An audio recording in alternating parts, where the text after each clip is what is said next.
E vamos começar este domingo, né, com as manifestações da esquerda contra o projeto de lei, os projetos de lei que visam anistia a quem participou de atos e ações golpistas entre o segundo turno das eleições de 2022 e 8 de janeiro de 2023, mas também atos pedindo a prisão do ex-presidente Jair Messias Bolsonaro, né? O pessoal teve manifestações, a maior delas na Avenida Paulista em São Paulo, mas também em uma série de outras cidades, né? Estava marcado para uma série de outras capitais para serem realizadas, no Rio de Janeiro, em Fortaleza, né? Eu vou até ler aqui, olha, Belém, Belo Horizonte, Recife, São Luís, Curitiba, Brasília, Fortaleza, né, entre outras cidades. Também já tinham ocorrido algumas em outras cidades grandes do país ontem e algumas planejadas para amanhã também. Por quê? Porque além dessas duas pautas relacionadas ao golpismo, também há uma pauta de lembrança, porque agora, nessa segunda-feira, dia 31 de março, completa-se 61 anos do golpe militar de 1964, do golpe militar de 31 de março de 64, e os movimentos à esquerda vêm lembrando disso para fazer a junção desses dois temas, né? Tanto não deixar cair no esquecimento o golpe de 64, ainda mais no ano em que Ainda Estou Aqui, filme de Walter Salles com Fernanda Torres e Selton Mello, recebeu o Oscar de melhor filme internacional, lembrando exatamente a luta de Eunice Paiva para ver reconhecida a morte, né? Reconhecido que o Estado matou seu marido, o deputado Rubens Paiva, que ganhou o Oscar esse ano, como eu falei. Então, neste ano de vitória de um filme sobre a ditadura militar, um filme brasileiro sobre a ditadura militar no Oscar,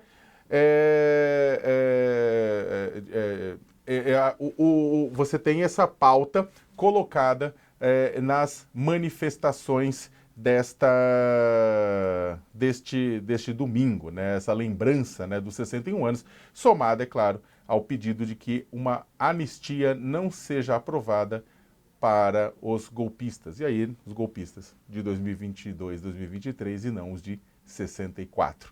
Para comentar esse assunto e outros assuntos deste domingo, eu vou chamar a colunista do UOL, Andresa Matais, para estar aqui comigo, e também Leandro Consentino, cientista político e professor do INSPER. Boa tarde, Andresa, tudo bem?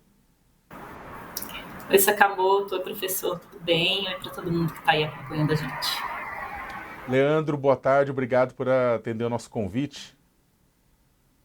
Boa tarde, Sakamoto, um prazer estar aqui com você. Boa tarde, Andresa, também, prazer estar com todos do UOL. Começar pela Andresa. Andresa, bem, as manifestações, como era de se esperar, as manifestações da esquerda foram... Essas manifestações do bolsonarismo, né, em 17 de março, foram já reduzidas, as manifestações da esquerda foram bem mais reduzidas, como era também de se esperar. Né, ainda está se fazendo a contagem, né, o grupo do monitor do debate político no meio digital está terminando a contagem, mas os apontamentos já mostram que São Paulo vai fechar com menos de 10 mil pessoas tendo participado, pelo menos na contagem oficial, desse grupo que vem fazendo isso em manifestações à esquerda e à direita, né? Como é que você avalia essas manifestações da esquerda e o impacto delas? Lembrando que o governo Lula preferiu ficar de fora dessa vez.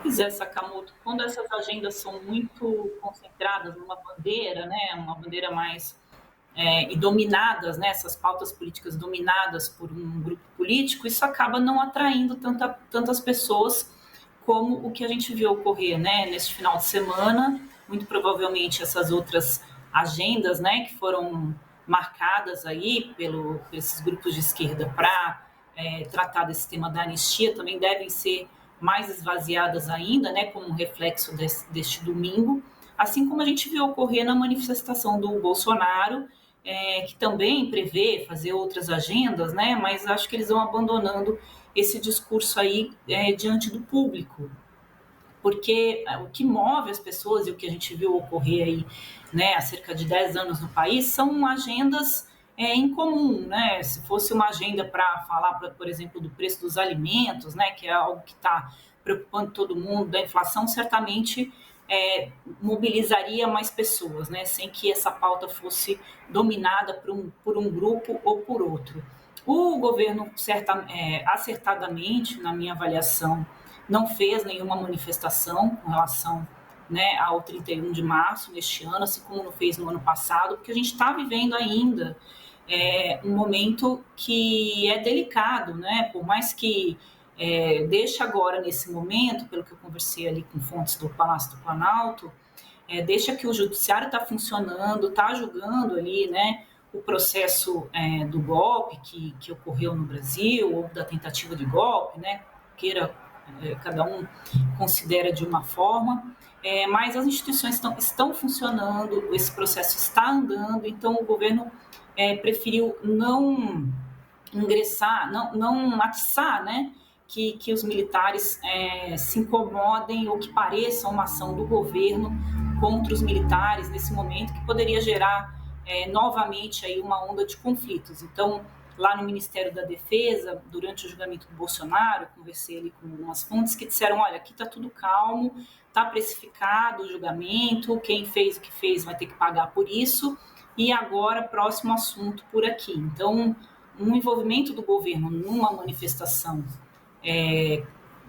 né, para relembrar o golpe, né, o que seria muito natural e importante em qualquer governo, neste momento, poderia colocar uma lenha numa fogueira que está ali só uma brasazinha ali. Então, o governo optou por isso, o Congresso também pouco se manifestou, e os movimentos vão tentando ganhar esse discurso, e cada um dentro do seu entendimento, né, sobre o que tudo isso significa.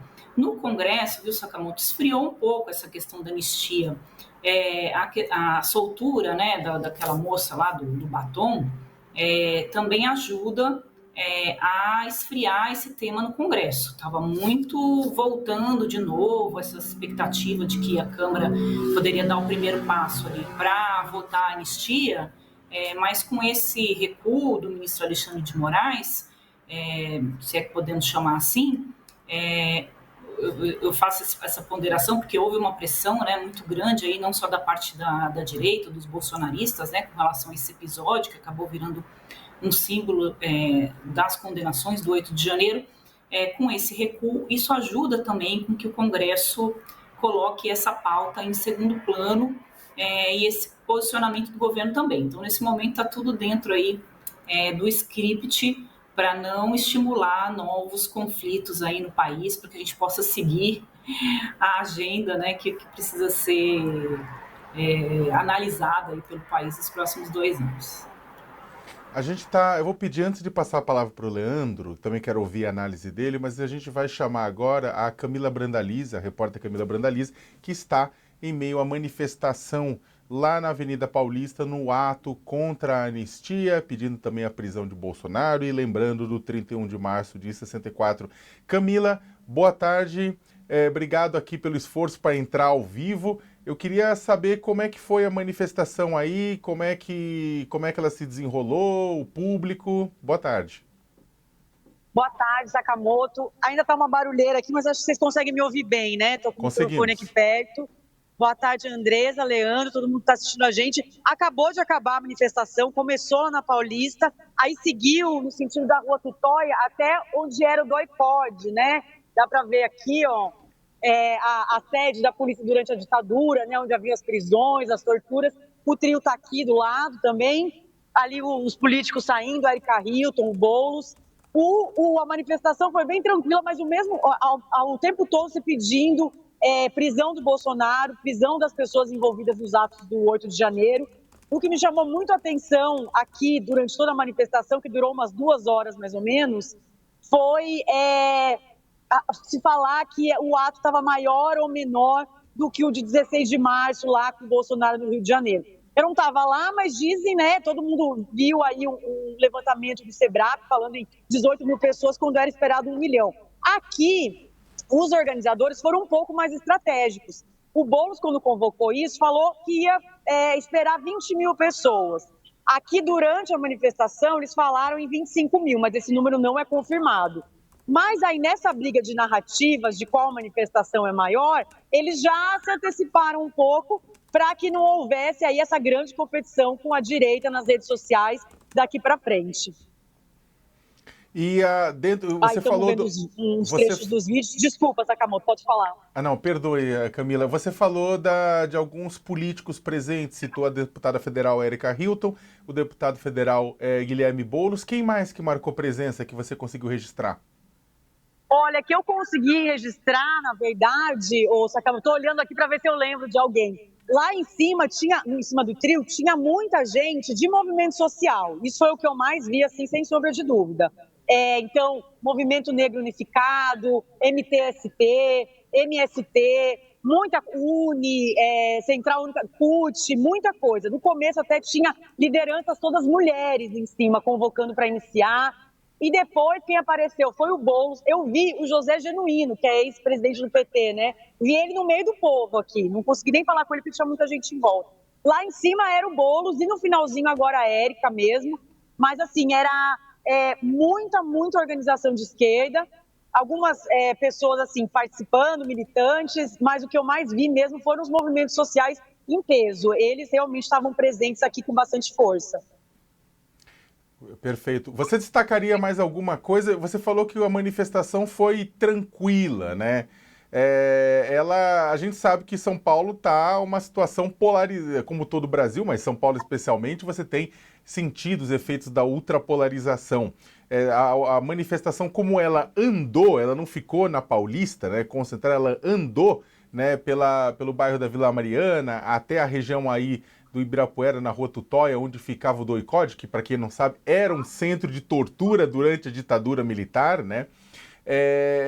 Teve algum apupo, algum desentendimento, ou transcorreu tranquilamente, ninguém atacou a manifestação nem nada?